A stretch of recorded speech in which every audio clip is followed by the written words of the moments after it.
Mais dans les années 90, il y avait un désir de se regrouper pour s'entraider parce qu'on avait des enjeux communs, notamment au niveau du financement des entreprises. C'est à cette époque qu'on a commencé à structurer un discours, des arguments économiques pour aller chercher un petit peu de soutien du ministère. Comment se portaient les sciences de la vie au Québec au début des années 2000 lorsque tu étais là? On a débuté par une effervescence du démarrage de plusieurs entreprises en biotechnologie au début des années 2000. On a commencé aussi par faire un premier événement d'envergure qui était une demi-journée. De fil en aiguille, on a augmenté l'ampleur de nos événements pour créer le premier congrès, une grande conférence qui est devenue Biomedex. On a aussi créé les prix Genesis à l'époque. Qui a permis d'avoir une belle soirée de reconnaissance pour l'industrie et ses partenaires. Effectivement, en 2008 jusqu'à 2016-2018, ça n'a pas été facile dans le sens qu'il y avait une crise économique mondiale. Le rôle de Bio-Québec, c'était un peu de garder le phare. Il fallait avoir la foi, il fallait avoir la passion. C'est un secteur économique extraordinaire. En 2013, c'était des années difficiles pour Bio-Québec. On était toujours dans la crise économique, en fait, qui avait frappé les États-Unis en 2008, mais qui a frappé le Canada et le Québec un petit peu plus tard, 2009-2010. On était au moment où les entreprises pharmaceutiques se restructuraient, fermaient leurs centres de recherche. Et pour Bio-Québec, c'était une situation compliquée. Il fallait démontrer la force du secteur par une association forte. Les priorités, c'était carrément de redonner une crédibilité à l'association à ses membres, pour ses membres.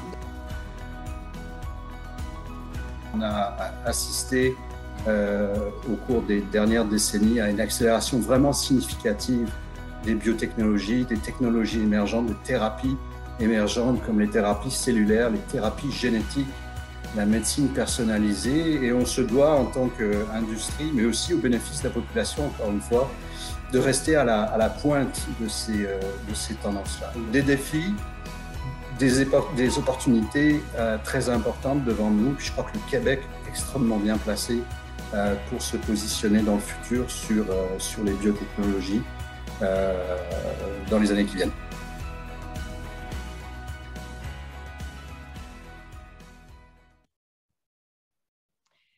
Alors, bonjour tout le monde. Je vous souhaite la bienvenue à ce panel qui vise à souligner les 30 ans de Bio-Québec. Mon nom est Esther Bégin, je suis journaliste et chef d'antenne à CEPAC, la chaîne d'affaires publiques par câble. C'est un plaisir pour moi de vous retrouver de façon virtuelle depuis Ottawa pour animer ce panel qui va relater en fait la petite histoire, peut-être que je devrais plutôt dire la grande histoire de Bio-Québec, parce qu'en 30 ans, Bio-Québec a dû s'adapter, faire face à toutes sortes de situations, toutes sortes de rebondissements, toujours en restant évidemment à l'écoute de ses membres, parce que ça fait vraiment partie de l'ADN de Bio-Québec, d'être à l'écoute de ses membres pour les aider à croître et aussi les aider à trouver des solutions aux différents enjeux à laquelle est confrontée votre industrie. Alors, on a avec nous pour ce panel 6 anciens et actuels dirigeants de Bio-Québec. Vous venez de les voir presque tous, en fait, dans cette vidéo introductive. C'est avec grand plaisir que je vous les présente tout de suite. Donc, Bertrand Bolduc, qui a été en fait président de Bio-Québec de 2001 à 2006. M. Bolduc est actuellement président de l'Ordre des pharmaciens du Québec et président de Galenova. Bonjour, M. Bolduc. Bonsoir. Perry Néraud, qui a été directeur général de Bio-Québec de 2000 à 2008. Il est actuellement directeur général de CQIB et président de Fermed Canada. Bonjour, Perry. Bonjour. Martin Godbout, président de Bio-Québec de 2010 à 2018. On l'entendait tout à l'heure parler d'une période qui n'a pas été facile. J'ai hâte de l'entendre. Monsieur Godbout est président de Audran. Bonjour, Monsieur Godbout. Bonsoir, Mme Bégin. Bon. Annie Perrault, vous la connaissez évidemment, l'actuelle directrice générale de Bio-Québec. Elle l'est depuis 2013. Bonjour, Annie. Bonsoir, Esther. Michel Fortin, qui a été président Bio-Québec de 2018 jusqu'à 2021. Donc, il est actuellement président-directeur général de Eva Corp. Bonjour, M. Fortin. Bonsoir, ça fait plaisir. Et enfin, Michel Provence, qui a été membre du CA de Bio-Québec depuis 2000, qui est membre, je devrais dire, il est toujours du CA de Bio-Québec depuis 2018. Il est vice-président corporatif évaluation de la sécurité Canada-Pennsylvanie des laboratoires Charles River. Donc, bonjour à vous aussi, M. Provence. Donc, bonsoir Esther, bonsoir, ravi d'être avec vous. Ouais, je dois dire bonsoir, rendu à cette heure-ci, vous avez raison. Alors vraiment, bonsoir tout le monde, merci d'être avec nous. Je vais d'abord, la façon dont on va fonctionner, je vais d'abord prendre un moment avec chacun d'entre vous pour discuter de l'époque où vous étiez à la direction de Bio-Québec, de façon à relater de façon chronologique l'histoire de l'organisme. Et par la suite, on aura une discussion de groupe. Et par la suite, pour les gens qui nous écoutent de leur ordinateur, il y aura des questions du public également. Des internautes qui sont avec nous de façon virtuelle. Alors, je vais commencer la discussion avec Bertrand Bolduc. Bertrand, vous avez été le premier président de Bio-Québec, je le disais, vous y étiez donc depuis les tout débuts. Je vous demanderai d'abord de nous raconter dans quel contexte a été créé Bio-Québec et pourquoi Bio-Québec était un besoin au moment où ça a été créé. Ben, on est dans les années 90. Biochem Pharma vient d'avoir un succès phénoménal avec son 3TC, son entente avec Glaxo. Et de plus en plus de sociétés pharmaceutiques ou biopharmaceutiques canadiennes deviennent des compagnies publiques. On se souviendra d'Eterna, Thératechnologies qui est toujours là, évidemment, Axcan Pharma, entre autres, Conjuchem qui a suivi par la suite. On est dans la course au séquençage du génome humain. Les promesses sont là. On est à l'aube d'une révolution génomique. Et avec la création de Génome Québec, Génome Canada, Martin a joué un grand rôle là-dedans. Alors, plein de monde demande au gouvernement de les aider et le gouvernement, le ministère de l'Économie et de l'Innovation, nous demande à l'industrie, organisez-vous pour avoir des demandes consensuelles, structurées, qui vont nous aider à répliquer ce genre de succès-là. Alors, je me souviens d'une réunion où Martin était présent, Lloyd Segal était là, et on est dans une salle, on est tous des entrepreneurs, on essaie de trouver quelqu'un qui va devenir président de ce truc-là, qui va devenir Bio-Québec. Et en fait, j'étais le deuxième parce que le premier, c'est Michael Dennis, qui était président de Signal Gene, à qui on a tordu le bras pour prendre la présidence. Il l'a fait pendant 2 ans de façon impeccable et j'ai suivi par la suite. Et c'est les gens du ministère qui nous ont demandé de nous organiser et qui nous ont même confié la marque Bio-Québec qui appartenait au gouvernement à l'origine. Mm-hmm. Alors, on l'a licencié, je pense, pour $1 à l'association. Et en travaillant à un discours bien structuré, on a pu aller chercher des gains importants et l'appui du gouvernement du Québec. Oui, une petite question comme ça que je me posais. Comment on en est venu à trouver le nom de Bio-Québec? En fait, si je me souviens bien, à l'époque, il y avait 2 petits groupuscules d'associations qui existaient et on voulait vraiment regrouper les choses sur un vocable qui vraiment définirait très bien tout ce qu'on était. Alors, il y avait des entreprises de biotechnologie, évidemment, mais il y avait les fournisseurs, il y avait les gens autour, les agents de brevets, tous ces gens-là avec qui on collaborait, qui avaient besoin d'un endroit où discuter ou proposer des choses. Et la marque Bio-Québec avait été enregistrée par Benoît Tremblay au ministère de l'Industrie à l'époque, et c'est lui qui nous l'a confié. Et avec ça, on a tout rebrandé l'association. Bon, vous avez certainement des grandes réalisations, des grandes fiertés avec Bio-Québec. Il y a notamment le programme Bio-Levier. Il y a eu aussi des missions à l'étranger. Si je vous demandais, quelles ont été vos plus grandes fiertés avec Bio-Québec dans le début des années 2000? Je pense qu'on a accompli des choses intéressantes qui se poursuivent aujourd'hui, soit de convaincre les gens de l'économie et du commerce au Québec que c'était un secteur d'avenir qui avait un énorme potentiel.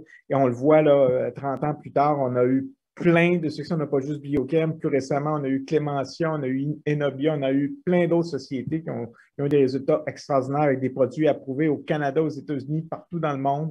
Alors, Bio-Levier, ça a très certainement été un grand, grand coup parce qu'on avait un appui clair et financier du gouvernement pour financer ou aider à financer les entreprises. Et les missions économiques où non seulement on attire le ministre de l'Économie, mais aussi le ministre de la Santé ou le premier ministre. Je me souviens d'une mission au Wisconsin avec Lucien Bouchard. Alors là, on avait l'oreille et l'attention des politiciens pour justement appuyer le secteur et je pense qu'on a assez bien livré la marchandise depuis. Oui, quand on réussit à attirer comme ça le premier ministre, le ministre de la Santé, le ministre des Finances, c'est signe qu'on a réussi à convaincre justement de l'importance du secteur, ce qui n'est pas rien quand même. Donc, Bertrand, on va revenir avec vous dans un instant. Je vais me tourner vers Perry Niro. Perry, qui a été directeur général de Bio-Québec de 2000 à 2008. C'était évidemment juste avant la grande crise financière qui a eu des impacts partout.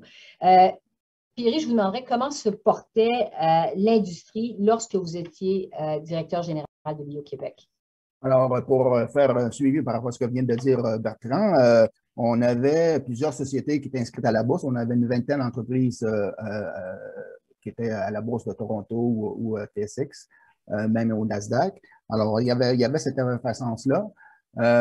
Par contre, en début, moi je suis arrivé en 2000 et en 2000, ben, il y a eu la vente de Biochem Pharma. Il y a eu le crash des sociétés technologiques en 2000 également. Il y a eu la déclaration de Bill Clinton et Tony Blair sur le séquençage du génome et la probabilité du génome. Et ça aussi, ça a eu un impact sur un certain nombre de sociétés. Donc, c'était un contexte au départ. Et au Québec, le succès de Biochem dans le passé a aussi démontré l'intérêt de certains investisseurs de maintenir les efforts à créer des nouveaux Biochem. Il y avait beaucoup de capitaux de risque pour le démarrage d'entreprise. Ceux qui connaissent Bernard Coupal, qui était chez T2C2, qui était un fonds d'investissement, il se promenait dans les laboratoires, puis quand il voyait un chercheur avec une bonne idée puis une technologie qui semble être intéressante, ben regarde, je te donne un 500 000, on met un brevet là-dessus, puis on prend une société. Alors, on a créé beaucoup de petites sociétés au début des années 2000.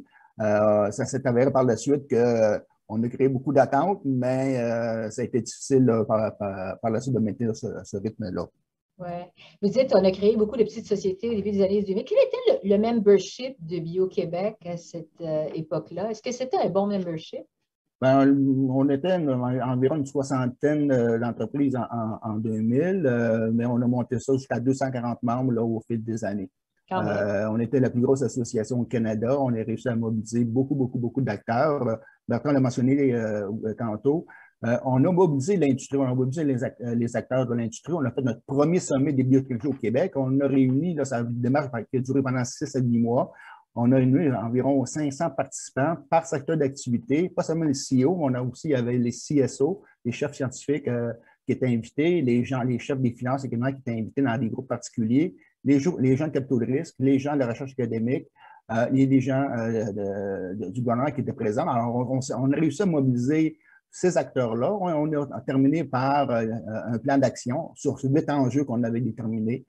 Et c'est ce qui a amené à un certain nombre d'actions par la suite au niveau du gouvernement, dont le programme Biologie. Oui. Et vous, juste pour comprendre concrètement, en tant que directeur général de Bio-Québec, c'était quoi votre rôle concret auprès des membres? Ben, moi, quand je suis arrivé en poste, il n'y avait pas personne. Là. Il y avait un ordinateur, pas d'imprimante, un petit bureau. Et le premier défi, c'était l'argent. Et mon premier job, c'est aller chercher de l'aide gouvernementale pour soutenir nos activités, augmenter le membership et organiser des activités. Alors, le fait que de fil en aiguille, le membership a grossi par la croissance des activités et le fait qu'on mobilisait beaucoup d'acteurs. Et bon, vous connaissez la politique, Mme Bégin, j'ai été dans le gouvernement Bourassa. Alors, moi, j'ai joué l'appareil gouvernemental et ça nous a permis là, aussi de le mettre sur le radar. Des affaires publiques, tant à Ottawa qu'à Québec. Donc, ça a montré qu'on est une association qui compte. Et à chaque année, on faisait des représentations au budget du Québec et on faisait beaucoup de démarches. On faisait des consultations budgétaires et le ministère des Finances, on négociait des projets. Si bien que certaines autres industries, je me souviens d'un événement à la fin d'un budget à l'Assemblée nationale, il y a une autre association dans l'ascenseur me dit, il dit, on ne t'aime pas trop parce que tu as tiré la couverte pour du financement. Alors ça, on a réussi, nous, à jouer ces ficelles-là. Ouais. Juste avant d'aller à M. Godbout, vous disiez, on est parti ça de rien, mais juste un ordinateur, vous étiez seul employé, évidemment. Qu'est-ce que c'est, vous, quand vous repensez à ça, votre plus grande fierté, votre plus grande réalisation avec Bio-Québec? Bien, le fait qu'on a réussi à mobiliser les gens, là, le sommet, ça nous a mis sur la carte. Le programme Biologie, c'est le résultat d'une démarche stratégique. Ça, c'est un élément. Le fait aussi qu'on a créé plusieurs événements. En introduction, on parlait de Biomedex. C'est un événement là, qu'on est parti de rien. On a monté ça à 1000, 1500, 1100 participants avec une exposition et tout ça. Là. Donc, ça a été des belles réalisations. Bon, Pierry, je vous laisse, on va se retrouver tout à l'heure. Je vais aller du côté maintenant de Martin Godbout, qui a été président du conseil d'administration de Bio-Québec à partir de 2010. Ça, c'était au moment où au Québec, le secteur des sciences de la vie encaissait de plein fouet les impacts de la crise financière. Ça a été des moments, vous le disiez, lors de l'introduction, qui a été très difficile. Martin, parlez-nous d'abord justement du contexte pour l'industrie au moment où vous étiez à la tête de Bio-Québec. Effectivement, j'écoute mes deux collègues précédemment. On passe de prospérité à austérité en un clin d'œil. Donc, en tant que gestionnaire, on ne nous enseigne pas ça nulle part. Alors, l'austérité, il fallait la vivre. On s'est embarqué, le membership, Annie le mentionnait tantôt, on passe de 240 à 40 ou 43 membres. C'est l'austérité. Les gouvernements, autant fédéral que provincial, nous parlent de dette, nous parlent de déficit zéro, l'objectif d'avoir un déficit zéro. Donc, comme je vous dis, on passe d'une mentalité de prospérité à austérité dans le temps de le dire. En même temps, l'industrie pharmaceutique quitte le Canada et le Québec en particulier, parce que le Québec, plus de 50 % de l'industrie pharmaceutique avait des laboratoires de recherche au Québec. Et tout ça fait en sorte qu'on se regarde tout le monde, là, puis tout le monde s'en va. Et il fallait réinventer le système. Il fallait, autant que le gouvernement du Québec voulait créer Bio-Québec, il se retournait vers Bio-Québec qui n'avait presque plus de membres. On venait de perdre aussi notre directeur général qui est décédé, Mario Lebrun. Alors, tout était à refaire comme tel. Alors, il fallait avoir des bons membres et des bons dirigeants au sein du conseil d'administration pour l'expression « think outside of the box ». Il fallait réfléchir à un modèle qu'on n'avait jamais vécu auparavant. Et ça a été un défi. Oui, je comprends, parce que vous dites qu'il fallait carrément réinventer le système. J'imagine que dans ce temps-là, il faut être créatif, on n'a pas le choix. Là. Et vous, justement, Martin Godbout, vous avez beaucoup réfléchi au financement de l'industrie. Parlez-nous de votre proposition que vous avez amenée, pour laquelle vous avez beaucoup travaillé, des obligations en sciences de la vie. C'est ça. Le modèle, on ne l'a pas inventé, on ne l'a pas copié non plus, mais il existait en Californie. L'État de la Californie avait émis des obligations d'épargne, des bons du Trésor, dont l'usufruit était dédié à la recherche scientifique. Le président de cette organisation-là était sur le conseil d'administration de Génome Canada, donc on avait eu l'occasion d'en discuter à quelques reprises. Et on a monté aux alentours des années... Il y a eu une grand-messe de l'industrie à Vaudreuil en juin 2012. M. Charest, tout le monde s'est réuni, 3 ministres, ministre des Finances, ministre de l'Économie, le premier ministre est présent et c'est vraiment là, go, go, go, il faut repartir l'industrie. Malheureusement, au mois d'août, il n'a pas été réélu, alors tout a retombé. Alors, l'idée était de demander au gouvernement du Québec d'émettre des obligations d'épargne du Québec dont le montant, dont l'usufruit allait pour la recherche dans le domaine de la santé. On a travaillé très, très, très fort, beaucoup de concertations. C'était vraiment l'idée que tout le monde véhiculait. Nous sommes arrivés très proches.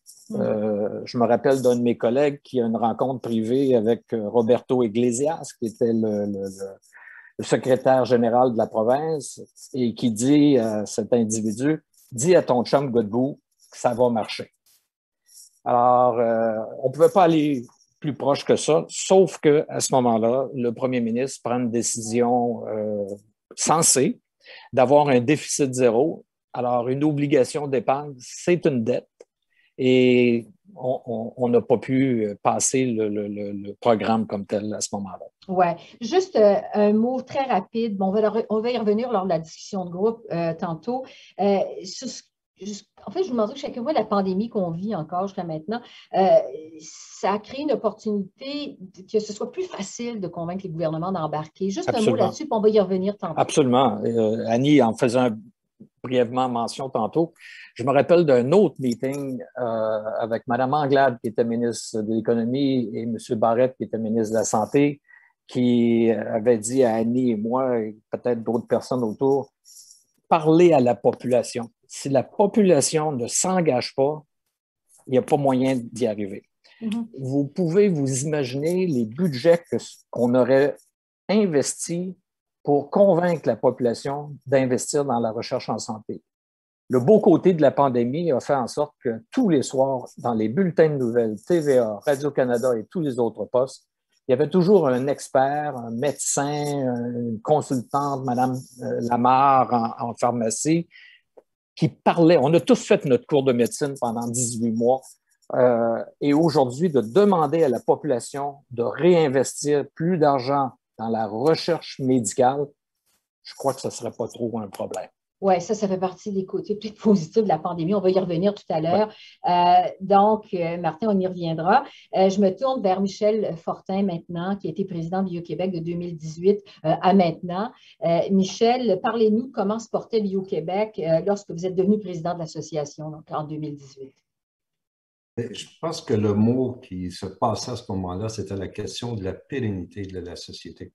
Fait qu'en même temps que le nombre, effectivement, de membres avait été en chute libre pendant un certain moment, que là, il était sur le point de remonter, en même temps, on n'avait aucune écoute, autant des membres de la société que du gouvernement. Et ce qu'on essayait de faire aussi pour nos membres, c'était très important pour faire le suivi ou avec ce que Martin vient d'exprimer, c'est qu'on voulait dire aussi au gouvernement, on avait besoin de dire, on a besoin d'un coffre à outils, on a besoin d'être capable d'avoir effectivement ce qu'on appelle une chaîne financière. Et ça, c'est encore aujourd'hui, on a des maillons de la chaîne qui sont manquants. Donc, on a décidé à ce moment-là quand même de faire une étude de Deloitte qui a été déposée. Et ça l'a créé, effectivement, ça a coûté cher en passant. Et à cette période-là, ce qui était curieux, c'est que malgré qu'on avait des déficits dans la société, ils ont toujours été comblés par quelques membres. Beaucoup des membres du conseil d'administration qui avaient des sociétés qui étaient peut-être un peu plus rentables se sont portés et ont mis des sommes d'argent importantes pour être capables effectivement de supporter cette période creuse. Fait qu'aujourd'hui, on est en train d'aller de l'autre côté et effectivement, cette chaîne de financement-là qu'on voulait créer, qu'on a apporté par effectivement ce rapport-là, a créé déjà à l'époque, avant même pré-COVID, l'écoute gouvernementale finalement. Fait donc, on s'en allait dans une bonne direction. Maintenant est arrivé aussitôt qu'on a déposé le rapport en novembre et en mars 2020, en novembre 2019 et en mars 2020, il y avait la pandémie.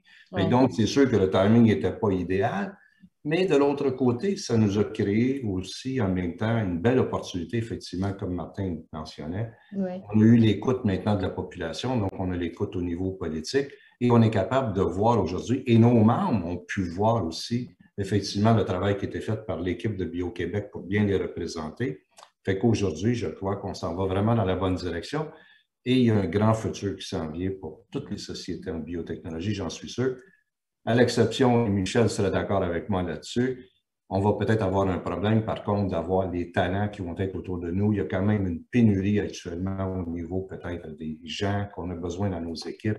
Fait que ça va être l'autre défi qui s'en vient en avant de nous présentement.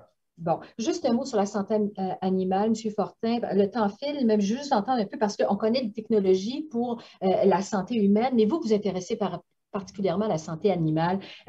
Bio-Québec soutient aussi des types de recherche en santé animale. Juste rapidement là-dessus. Mais lorsqu'on parle de santé animale, il faut faire attention parce qu'il y a quand même deux grandes sections. Il y en a une qui sont les animaux de compagnie. Et ceux-là ressemblent beaucoup plus effectivement aux mêmes choses qu'on recherche sur le côté humain, fait qu'il y a une charge émotive très importante et le prix est beaucoup moins important.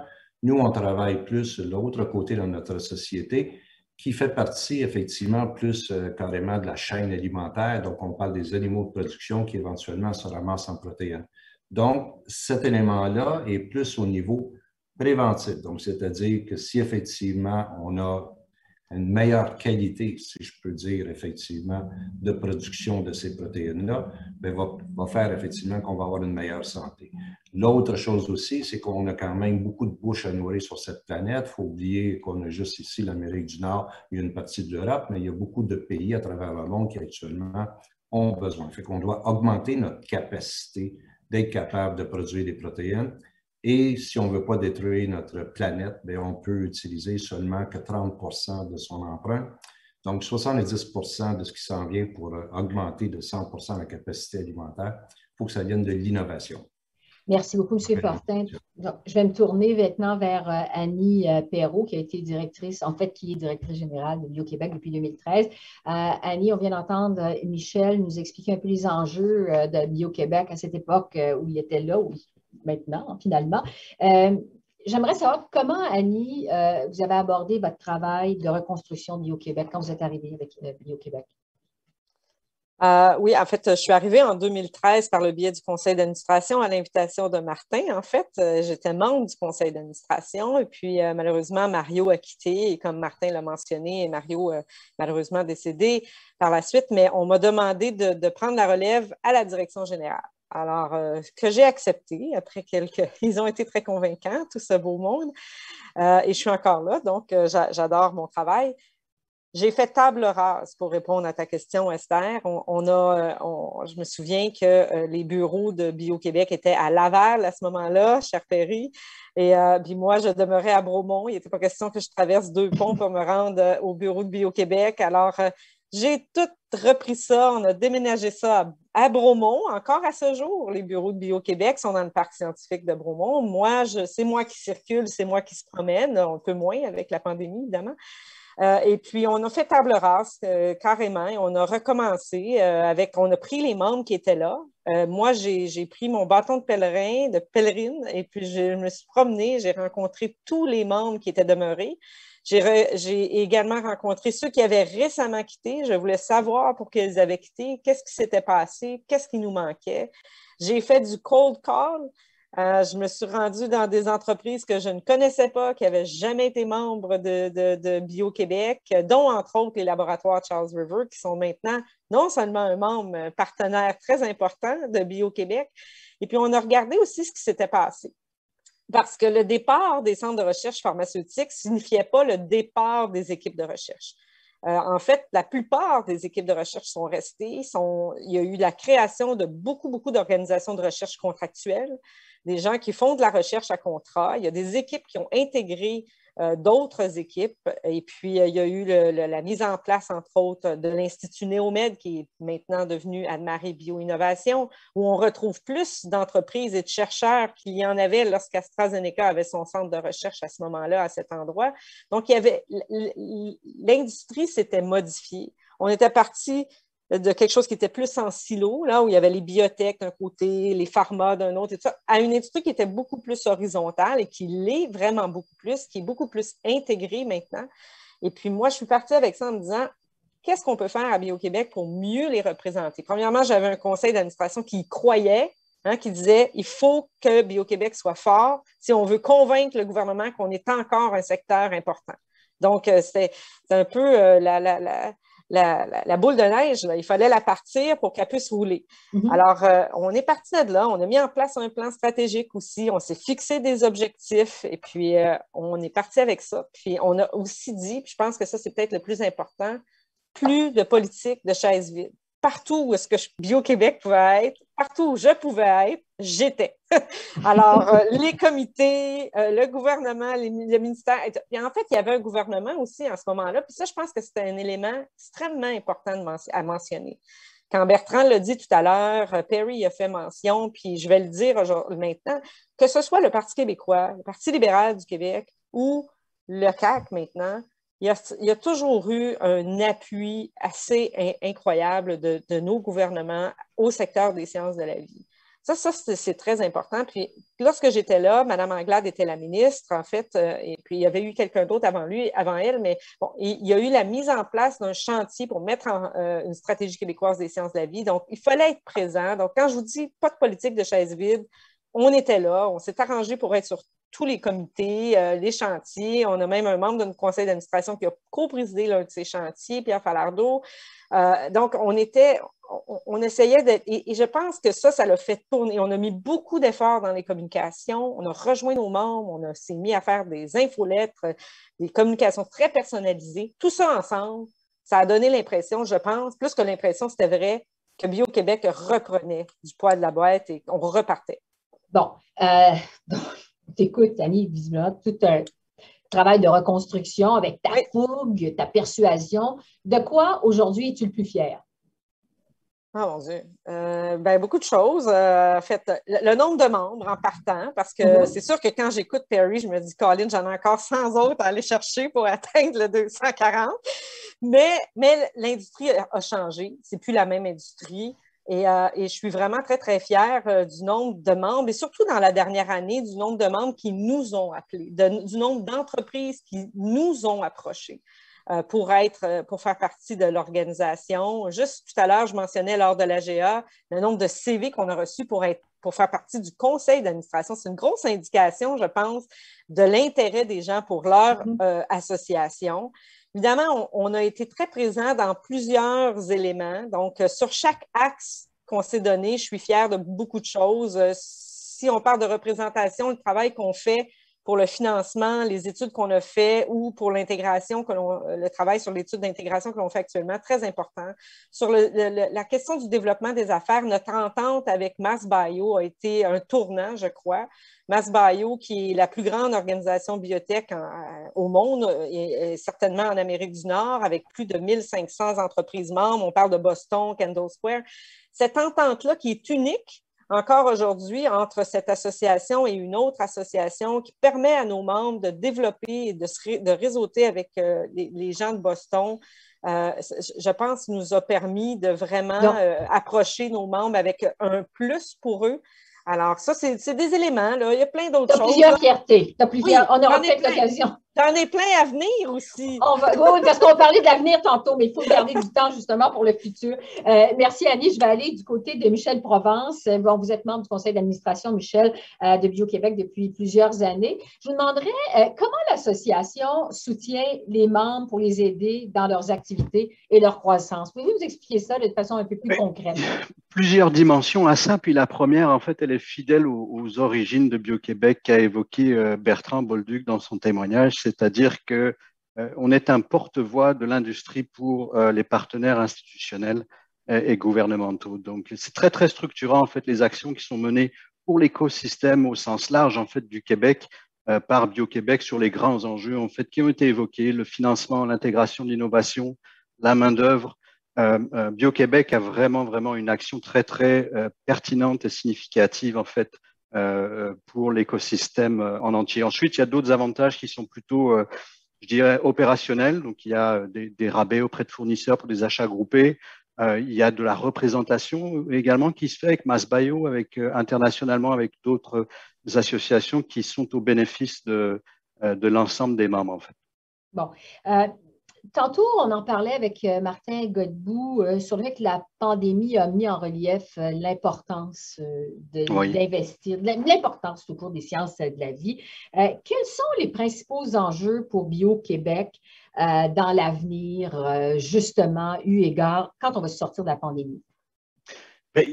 La pandémie a eu le bénéfice de démontrer, en fait, l'importance absolument stratégique pour la société au sens large, en fait, de l'accès à des technologies innovantes en matière de nouvelles thérapies, absolument. Donc, ça a mis en exergue le besoin qu'on a d'accélérer l'innovation, de promouvoir l'innovation, de l'intégrer au marché beaucoup plus rapidement, en fait, au sens large pour le bénéfice des patients québécois. Bon. Donc, en la matière, en fait, il y a une grande partie de la recherche, en fait, même avant la pandémie, sur ces technologies émergentes qui sont effectuées dans des organismes de recherche contractuels au Québec. Annie mentionnait en fait la vigueur de l'industrie de recherche contractuelle au Québec. C'est une véritable force, en fait, une expertise assez unique au niveau mondial d'avoir une telle densité d'entreprises impliquées dans ce secteur-là. Et beaucoup de technologies, dont l'ARN messager, en fait, sont développées depuis des années par des entreprises de recherche contractuelle québécoises, en fait, avant, effectivement, l'explosion pour le grand public. Oui, et que ces technologies ARN qu'on retrouve dans les vaccins de Exactement. Moderna et de Pfizer aujourd'hui. Donc, chacun a eu l'opportunité de raconter son petit bout, sa petite histoire de Bio-Québec. Je vais maintenant, parce qu'on y est allé de façon un peu chronologique, là, poser des questions à tout le groupe. Évidemment, si les gens ceux qui veulent intervenir, vous le faites. Là, je pense que vous pouvez lever la main puis de façon virtuelle. Donc, je pense aussi, très important, les gens qui nous écoutent sur le web, si jamais vous avez des questions, il y aura une petite période à la fin, je fais vite là, pour qu'on puisse avoir du temps pour tout le monde. Donc, pour les questions pour nos panélistes, la pandémie, on l'a dit, a mis en lumière vraiment l'importance des sciences de la vie pour la santé de la population. Michel parlait des technologies ARN il y a un instant. Je vous demanderais, qu'est-ce que la pandémie nous a montré de l'industrie? Qu'est-ce qu'on a appris? Qu'est-ce que l'industrie et nous, la population, qu'est-ce qu'on a appris de la pandémie? Qu'est-ce qui va nous rester de ça? Qui veut répondre à ça? Oui, Bertrand. Je pense que les gouvernements se sont aperçus qu'ils avaient négligé la production de vaccins. Il faut se souvenir que Biochem faisait des vaccins. Maintenant, c'est Glaxo à Québec. Souvenons-nous que pendant le H1N1, on n'a pas manqué de vaccins. On les a eus avant les autres parce qu'ils étaient faits à Québec à l'époque. Alors, ça, c'est une des premières choses. On s'est aperçu aussi que plusieurs entreprises du secteur peuvent pivoter très rapidement et essayer de voir si leurs produits peuvent être utilisés pour des maladies comme la COVID. Je pense à Laurent Pharma là, qui vient de compléter le recrutement de sa phase 2 pour son médicament, qui n'était pas destiné à ça du tout à l'origine, mais qui montre qu'on a besoin. On a aussi des entreprises qui sont dans la fabrication d'anticorps monoclonaux, qui sont extrêmement importants pour les gens qui sont hospitalisés en soins intensifs.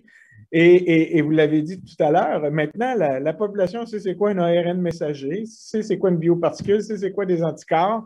Ça a été une formidable opportunité d'éducation du public. Et là, ils peuvent réaliser que sans une industrie locale, on passe deuxième, on passe troisième. Et donc, on a les gens ici, on a l'intelligence, on a la compétence pour appuyer nos universitaires dans la recherche fondamentale, puis transposer ça en milieu industriel. Et ça constitue une opportunité incroyable. Je pense que le secteur va ressortir plus fort. On va comprendre lorsque les entrepreneurs de Bio-Québec vont aller frapper à la porte des gouvernements, mais on a besoin d'appui parce qu'on a des choses, parce qu'à la fin de tout ça, si on n'a pas la santé, l'économie, le tourisme, les transports, ça ne fonctionne pas. Ça marche, tout marche à partir de la santé et nous, on est des entrepreneurs de la santé et c'est comme ça qu'on crée de la valeur pour la société. Oui. Est-ce qu'il y a quelqu'un qui veut renchérir sur ce que vient de dire Bertrand, sur ce que la pandémie, justement, nous a appris? Oui, Martin? Une phrase. La population a réalisé que la recherche en santé n'est pas une dépense, mais un investissement. C'est quand même pas rien, là. C'est quand même majeur. On part de loin. On partait de loin. Oui, c'est ça. Quelqu'un d'autre veut réagir? Moi, je pourrais ajouter également qu'on a pris acte que la production de médicaments, c'est une chaîne de valeur, une chaîne logistique assez importante et ça implique plusieurs petites entreprises et de grandes entreprises dans l'ensemble de la chaîne logistique. Et ça va aussi démontrer quelques opportunités à l'avenir soit pour le recrutement des membres du nouveau membre pour Bio-Québec, mais également pour l'attraction d'investissements étrangers. Je pense, par exemple, aux gens, on a besoin d'actifs et on a un problème d'accès à des API, de tout ce qui est les actifs dans la production. Et ça, c'est un enjeu stratégique important et auquel on ne prenait pas ça pour acquis. On avait pas peu d'intérêt pour ça dans le passé. Oui. Martin nous parlait. Oui, Annie? Peut-être, en fait, pour complémenter, parce que ce que Bertrand, Martin et Perry viennent de dire, c'est tout à fait juste, mais deux choses. La première, c'est évidemment, c'est un cours en accéléré, là, comme bien les gens l'ont dit, puis je pense qu'on on se serait payé des campagnes de relations publiques à des millions de dollars il y a quelques années, mais on ne serait pas arrivé à cet objectif-là. On n'a jamais autant parlé de l'importance de la recherche et de l'innovation et surtout de comment ça fonctionne. Mais de ça est tiré aussi une autre conclusion, c'est qu'il est très important pour les gouvernements d'avoir des relations bilatérales, c'est-à-dire on ne peut pas imposer au secteur des sciences de la vie, on doit travailler avec le secteur des sciences de la vie. Je pense que le gouvernement du Québec le comprend très, très bien, puis je pense que le gouvernement d'Ottawa commence à le comprendre. Alors, et ça, c'est une autre des leçons et on espère que ça va demeurer. Que ça va être ça le défi, en fait. C'est qu'après la fin de la pandémie, là, quand on va revenir à une vie un petit peu plus normale, puis que là, les gouvernements vont vouloir se concentrer un petit peu plus sur tout ce qui n'a pas été fait pendant cette pandémie et tout l'argent qui n'a pas été dépensé ailleurs pendant cette pandémie et tous ceux qui vont tirer sur ces couvertes-là, est-ce que nous, le secteur des sciences de la vie, on va une fois de plus peut-être nous laisser de côté? Il ne faut pas. Il ne faut pas parce que les scientifiques, si on les écoute, ce n'est pas s'il va y avoir une autre pandémie, c'est quand. Il y a d'autres défis importants, résistance aux antibiotiques et d'autres champs, évidemment, thérapeutiques qui sont majeurs, sur lesquels il va falloir se concentrer. Donc, pour paraphraser Martin, s'il y a une phrase, là, c'est « on ne peut pas arrêter de financer la recherche et l'innovation. On ne peut pas. » Oui. Tu sais, tu dis, Annie, on n'a jamais autant parlé des sciences de la vie que pendant la pandémie. Moi, personnellement, ça fait quasiment mettons 30 ans que je suis journaliste, je n'ai jamais autant interviewé de spécialistes en sciences de la santé, des experts. Tu sais, vraiment, tu sais, ils étaient partout, on se les arrachait. Je me demandais comment Bio-Québec a aidé concrètement ses membres pendant la pandémie. Quelle sorte de support a amené Bio-Québec à ses membres pendant cette situation absolument exceptionnelle qui est la pandémie. Là, je me sens visée un peu par la question. OK. Étant donné que je dirige Bio-Québec actuellement. Depuis la pandémie, oui. Mais j'en ai parlé un petit peu durant l'AGA, puis je sais qu'il y a beaucoup des gens qui étaient là, qui sont à notre écoute actuellement. Je veux pas tout répéter, Esther, mais je te dirais que, en fait, le rôle principal qu'on a eu, c'est d'être celui d'intermédiaire avec le gouvernement. Dans un temps de pandémie comme celui-ci, le gouvernement n'a pas le temps de jaser avec chacune des entreprises qui sont concernées, mais ils doivent avoir un intermédiaire qui les représente, tant seulement pour passer les messages du gouvernement vers les entreprises que vice-versa. Donc, ça a été très, très important, ce rôle-là, ce lien-là de proximité que nous avons établi avec le gouvernement du Québec, particulièrement le cabinet de M. Fitzgibbon, le cabinet de Mme McCann, M. Dubé par la suite, et dans une certaine mesure, le cabinet également de M. Girard, le ministre des Finances. Donc, ça a été très, très important. Un rôle aussi de communication, tant vers le public, mais aussi vers nos membres, de ce qui se passait, parce qu'à un certain moment donné, ça allait assez vite. Il y avait des décisions qui étaient prises qui impactaient nos entreprises. Certaines qu'on ne savait pas que ça impactait nos entreprises, elles nous revenaient en nous disant hey, « il faut faire quelque chose. Moi, je vis les conséquences de ça. Il fallait rapporter ça. » Donc, vraiment, ce rôle-là a été très, très, très important là, pour Bio-Québec. Oui, un rôle très concret. Il y a des questions qui nous viennent du public. Il y en a une notamment des public, les gens qui nous écoutent de façon virtuelle. Geneviève Guertin qui demande, et ça, je trouve que c'est une belle façon de s'en aller tranquillement vers la conclusion, quels sont les plus grands défis qui attendent notre industrie dans les prochaines années, selon vous? Alors, qui veut répondre à ça, les plus grands défis de l'industrie des sciences de la vie dans les prochaines années, alors qu'on va se sortir de la pandémie? Qui veut parler? Je propose de commencer là-dessus, mais oui. Ce sera juste une introduction. Oui. Je pense que je faisais mention un petit peu plus tôt à la diversité et au nombre de nouvelles modalités qui arrivent, en fait, sur le marché ou qui sont en cours de développement et qu'on va devoir intégrer à notre système de santé. La médecine se personnalise de plus en plus, donc il y a de plus en plus de produits très, très ciblés qui font arriver et qu'on va devoir intégrer rapidement à notre système de santé pour le bénéfice du patient. C'est un des grands enjeux à venir. Et puis, j'apprécie qu'Annie mentionnait le caractère bilatéral des relations avec le gouvernement. On est un écosystème intégré, en fait. On est une industrie qui produit des produits de santé, développe des produits de santé. S'ils n'arrivent pas sur le marché, en fait, on n'aboutit pas dans notre industrie. Donc, on a besoin, en fait, de mieux coordonner, en fait, l'intégration des produits sur le marché pour pérenniser, en fait, les investissements qui sont faits en innovation et en développement au Québec. Est-ce que quelqu'un d'autre, membre du panel, veut parler sur les grands défis qui attendent l'industrie dans les prochaines années au sortir de la pandémie? Et certainement, ce qu'il va falloir quand même tout le temps avoir en visière aussi, c'est ce qui se passe au niveau mondial. Et souvent, au Québec, on oublie un peu ce qui se passe, soit du côté un peu moins de nos voisins, parce qu'on est très près de nos voisins, mais il n'y a pas juste nos voisins à l'échelle mondiale. Et je crois qu'il va falloir garder vraiment d'aplomb, d'être capable de voir, d'avoir un peu ce qui se passe aussi ailleurs et que les gouvernements soient bien conscients de ça. Parce que les gouvernements, majoritairement parlant, sont plutôt locaux, ils regardent ce qui se passe ici et doivent avoir une association comme nous qui doivent leur amener effectivement ce qui se passe ailleurs. Je pense que ça va être une donnée qui va être très importante dans les 3 prochaines années. Les conversations qu'on a ici, il ne faut pas penser qu'ils sont en train d'arriver ailleurs, partout à travers le monde. Donc, moi, je le vois beaucoup, certainement en santé animale. L'effet mondialisation, il est excessivement important. Oui. Michel, vous parlez de l'impact mondial. Ça m'amène à une autre question du public. Elle vient de Pavel Hamel qui demande justement quelle est la différence de l'impact de la pandémie à l'échelle mondiale par rapport à l'impact de la pandémie à l'échelle du Québec? Je ne serais pas la meilleure personne pour répondre à ça. Non, mais est-ce qu'il y a quelqu'un d'autre dans le panel qui veut répondre sur les différences? Est-ce qu'il y a des différences? Premièrement, oui? Je ne sais pas dans quelle dimension en fait, du problème on pose la question, mais la pandémie a eu au niveau québécois et au niveau mondial la particularité de mettre tout l'écosystème des biotechnologies en surchauffe, en fait, d'où l'absence de main-d'œuvre pour l'ensemble de nos sites, par exemple, en Europe, en Amérique du Nord.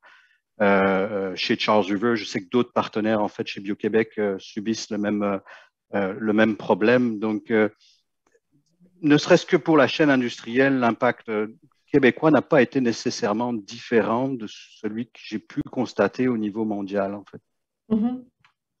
La main-d'œuvre, effectivement, Esther, ça va devenir, moi en tout cas, je le ressens beaucoup de par les courriels ou les discussions que j'ai avec les membres de Bio-Québec. C'est clair que ça va être un enjeu particulier pour notre industrie au cours des prochaines années, puis au Québec particulièrement.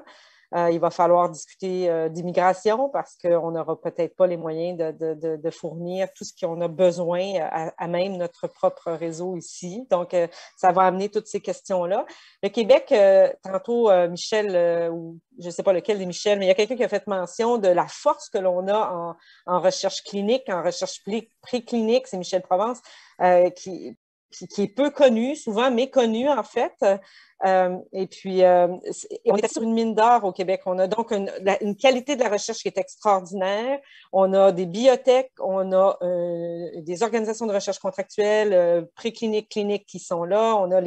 On a vraiment une belle chaîne. Et puis, on a de la qualité de la recherche en génomique qui est très, très, très important. On a l'intelligence artificielle qui pousse et avec des belles entreprises en santé. Maintenant, il va falloir, pour optimiser ça, prendre de plein fouet certains défis qu'on a devant nous, comme l'accès aux données, par exemple, qu'on n'a toujours pas réglé. Et puis, si on ne le règle pas, il va y avoir des pays, parce que comme Michel Fortin vient de le mentionner, on n'est pas les seuls à avoir ces conversations-là, puis il y en a qui avancent, puis il y en a qui sont déjà en avance sur nous. Alors, et qui ont les mêmes systèmes de santé publique, par exemple, je pense à la Grande-Bretagne, aux pays scandinaves et en Europe particulièrement. Donc, il ne faut pas croire que ça n'avance pas ailleurs non plus. Et ça avance très, très rapidement. Donc, on a des gros défis, puis j'en ai donné juste un avec l'accès aux données, mais il va falloir régler ça. Il va falloir régler cette question-là. Annie, le temps file, tu parles des gros défis qui s'en viennent justement, et je vais terminer là-dessus. Je vais donner la chance à tout le monde de parler pour clore le panel. Je vous demanderai où est-ce que vous souhaitez voir Bio-Québec ou comment vous souhaitez voir Bio-Québec évoluer dans les prochaines années. Parce que là, on vient de faire les 30 dernières années, mais je vous demanderai rapidement, dans les 30 prochaines années ou dans les prochaines années, comment vous souhaitez voir évoluer Bio-Québec. Et là, je vais vous demander, il nous reste peut-être 30 secondes chacun parce que le temps file. Je vais recommencer avec Bertrand. Continuer de bien représenter l'industrie auprès des instances. Ça, c'est fondamental. On a vu là, les vagues qu'on a vécues dans les 30 dernières années. À chaque fois qu'il y a un changement de gouvernement, qu'il y a une crise économique, qu'il y a quelque chose, là, on a une pandémie, on a une opportunité. Donc, oui, continuer l'excellent travail de représentation des entrepreneurs de biotech et de leur environnement. Là. On l'a bien décrit. On a au Québec tout ce que ça prend pour développer des médicaments, des vaccins, des anticorps. Donc, il faut continuer à pousser ça au maximum. On peut jouer un rôle extrêmement important au point de vue mondial là-dedans. Perry, en quelques secondes. Oui, moi, j'ajouterais commercialisation et partenariat. C'est un élément important pour nos entreprises. Justement, remarquez qu'on parle d'un vaccin qui s'appelle Pfizer BioNTech. BioNTech, c'est une moyenne entreprise dans le monde. Ouais, c'est important de rappeler. Martin Godbout. L'innovation, elle n'est jamais en face de vous. Alors, elle est souvent en périphérie. Le mot d'ordre pour Bio-Québec et ses membres, think outside of the box. Regardez en périphérie. La solution est souvent très près de vous, mais jamais en face de vous. Et là, pas nécessairement là où on pense non plus. Michel Fortin, Bio-Québec dans les prochaines années, comment vous voyez ça? Oh, Michel, tu es sur mute. Ah, toujours la même chose qu'on oublie toujours. Et effectivement, il y a eu un travail phénoménal qui a été fait d'être capable de représenter par l'association, effectivement, les membres de la biotechnologie au Québec. Maintenant, ce qu'il faut continuer de faire, c'est ce qu'Annie a vraiment mis en place aussi, c'est faire des channels comme elle fait présentement avec les gens qui sont positionnés dans des États américains, que ce soit à Boston, que ce soit au Wisconsin. Il faut continuer à en faire d'autres. Et Annie, je te souhaite que tu sois capable d'en faire aussi en Europe éventuellement et peut-être la première aussi en Asie. Alors, Annie, je te renvoie la balle. Bio-Québec dans les prochaines années. Il faut que Bio-Québec continue d'être cette organisation, je pense, crédible, solide, que l'on a bâtie au cours des 30 dernières années. Grâce à tous ces gens qui ont participé au panel et à plein d'autres qui sont derrière et qui nous écoutent. Et puis, je pense que le mot-clé pour Bio-Québec, c'est d'être à l'écoute de ses membres. Et ce sont des gens qui sont des innovateurs. Et comme Martin l'a mentionné, l'innovation, elle est là. Il s'agit de bien écouter et d'être en avant de la parade. Il ne faut pas la suivre, il faut être en avant. En avant de la parade. Michel Provence, le mot de la fin. Structurante, dynamique et excitante. C'est l'aventure des prochaines années. Là. Donc, alors, c'est ravi d'y prendre part. Oui, c'est le défi qui vient pour les prochaines années. Vraiment, les deux, Michel, Martin, Perry, Bertrand, Annie, merci beaucoup pour vos lumières, pour nous avoir aidés à comprendre et revivre en fait la petite histoire ou la grande histoire de Bio-Québec. J'aimerais vous remercier tout le monde qui était avec nous également de votre attention. Je souhaite un bon anniversaire à Bio-Québec et vraiment le meilleur pour la suite. Je vais céder là-dessus la parole à Annie qui va vous expliquer la suite de la soirée parce qu'il semble que ce n'est pas fini. Annie, donc, je te laisse la parole et tout le monde, merci encore. Bonne fin de journée, bonne continuation de célébration et un heureux 30 prochaines années à Bio-Québec. Merci tout le monde. Merci. Merci beaucoup Esther. Bye bye, tout le monde. Bye. Merci d'avoir accepté d'animer ce panel. Et merci à Bertrand, Martin, Perry et les deux Michel d'avoir accepté gracieusement d'y participer. Effectivement, la soirée n'est pas terminée. Elle se conclut par un cocktail virtuel. On aurait aimé ça que ça soit en personne. La bonne nouvelle, c'est que le ministre est avec nous et non seulement il est avec nous pour un discours d'ouverture, mais on vient de m'informer qu'il va rester avec nous pour réseauter, se promener un petit peu aux différentes tables. Alors, si vous connaissez la plateforme Remo qu'on a utilisée pour le cocktail de Noël, c'est la même plateforme pour ce cocktail d'été, appelons-le comme ça. On vient de mettre dans le chat, on est supposé d'avoir mis en tout cas le lien pour se connecter. Vous devez l'avoir reçu également. Alors, lorsque vous vous connectez à la plateforme, vous sélectionnez l'événement Réseautage Bio-Québec. Vous pouvez tester votre micro et votre caméra. Vous allez être attribué à une table. Vous pouvez automatiquement changer de table en double-cliquant sur la table que vous voulez. Vous allez voir les autres qui sont là et qui participent. Et dans quelques minutes, on vous y rejoint. Je vous y rejoins avec le ministre Pierre Fitzgibbon qui prendra la parole et par la suite, ce sera le temps de célébrer, préparer votre cocktail. Je vous ai envoyé une recette à tous avec uniquement des produits du Québec. Monsieur le ministre va être content, c'est le panier bleu. Donc, avec un petit cocktail gin que vous allez vraiment aimer et super bon. Et puis, j'espère que vous avez apprécié ce panel. Merci d'avoir été là, tout le monde. Je ne vous vois pas, mais je sais que vous êtes là. Et puis, on vous revoit dans quelques minutes sur la plateforme Rémo. Encore une fois, merci Esther et merci à tous les panélistes.